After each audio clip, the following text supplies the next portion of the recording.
Welcome to Business Ninjas, brought to you by WriteForMe, where you'll hear from business leaders who are out there growing their business and slaying it every day. Learn from the masters. Let's get started.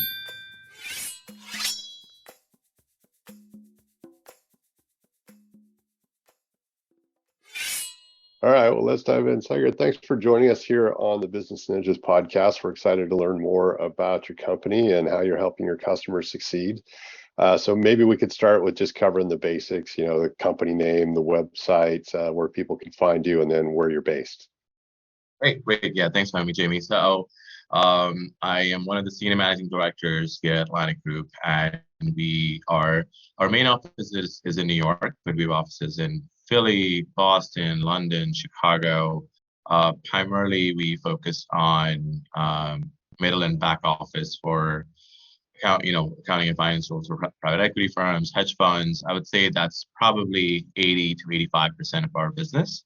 Okay. In addition to that, we also provide consulting services to the same clients, could be in, financial services or outside of financial services. We also have a healthcare practice I don't really dabble a lot in that, but I know we face a lot of healthcare practitioners, therapists. Again, I don't know that side of the business too much, but I know it's growing a lot. And then we also have a technology team that helps our clients with placements in the technology space. Excellent. Okay. And maybe you can give us a little bit of bio about the arc of your career and how you came to this opportunity that you're succeeding at today. Yeah, it's a great story. So by background, I was in banking. I worked at JP Morgan, worked at Merrill Lynch.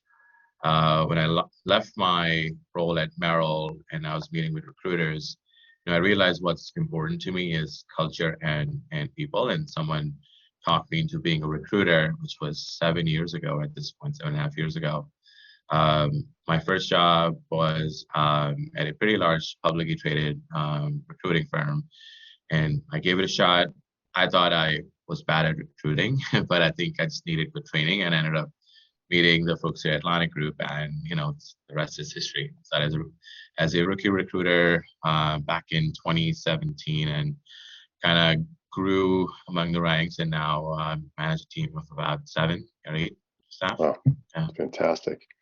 And how long has the Atlantic Group been going, roughly? I believe we've been around as a firm probably 12, 13 years. So the founders of my firm used to be, they were both in finance. I think one was a CFO at a private equity firm, and then one was in public accounting, if I remember correctly.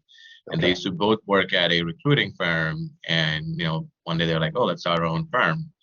And they started the firm back in 2012, with one office in New York. And since then, we've grown to 7 offices. Wow, that's a lot. And did the kind of focus of the company shift over time, or the verticals that you are after and that sort of thing, or was it roughly the same mix when they launched, do you think? I think it's been the same. I would say the bulk of our business, our bread and butter, is middle and back office accounting and finance roles for private equity firms, hedge funds, real estate, venture capital.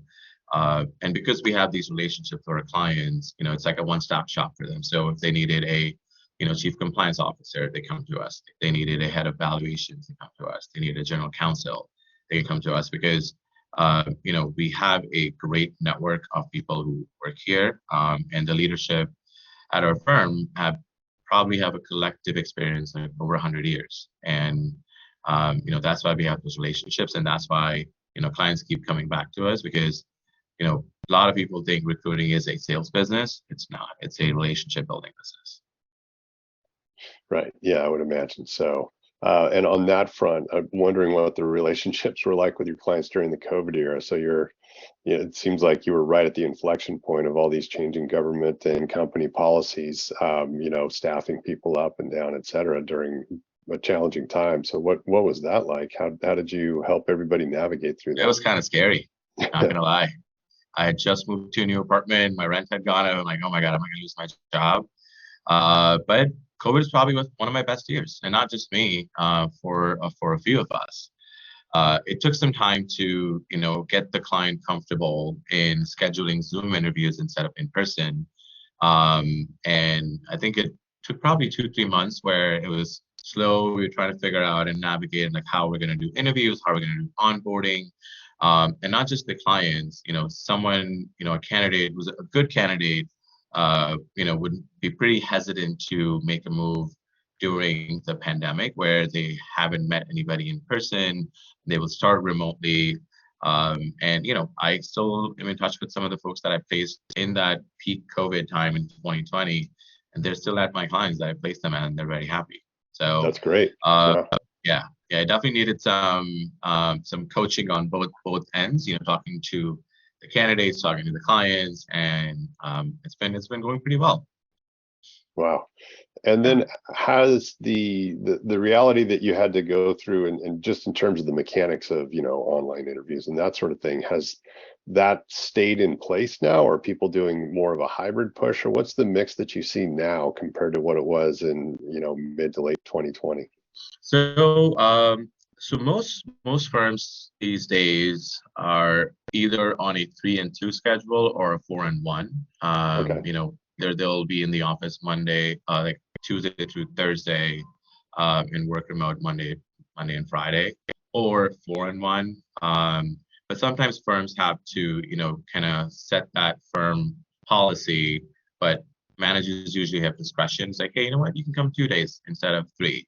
I would say that because of that COVID era, a lot of times we'll talk to candidates and we're like, oh, I want a fully remote job.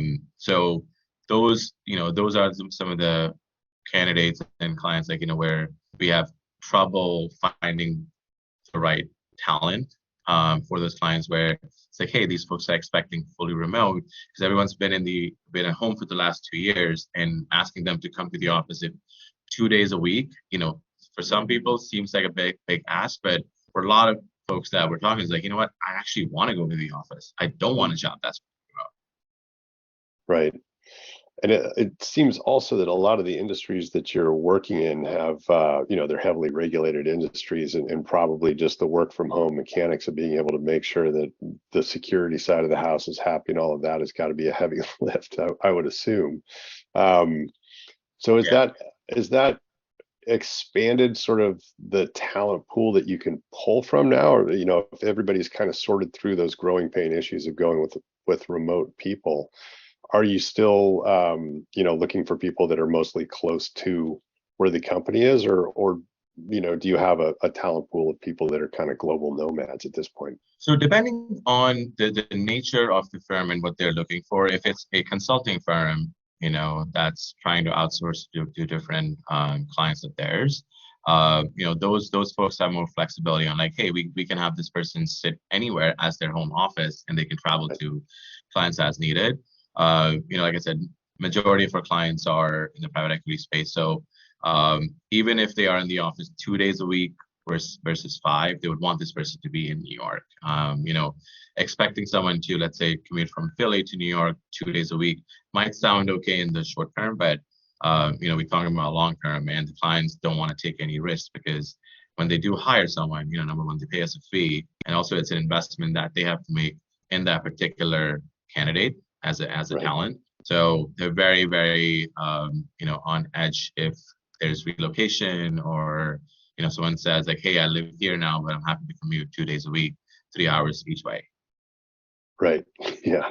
What's that going to look like in month 6, I guess, is the concern. Yeah. And so how are you reaching out to the folks that you want to do business with now? Is it mostly kind of word of mouth and referrals inside of a relatively well-known industry, or are you able to kind of branch out, maybe via social media channels or something like that to engage with potentially new customers? So knock on wood, like we're in a really good position where we don't have to go out and do business development. Like I mentioned, like it's all about relationships. Some of the co-founders and the managing partners at my firm, they've been in the industry for 15, 20, 25 years.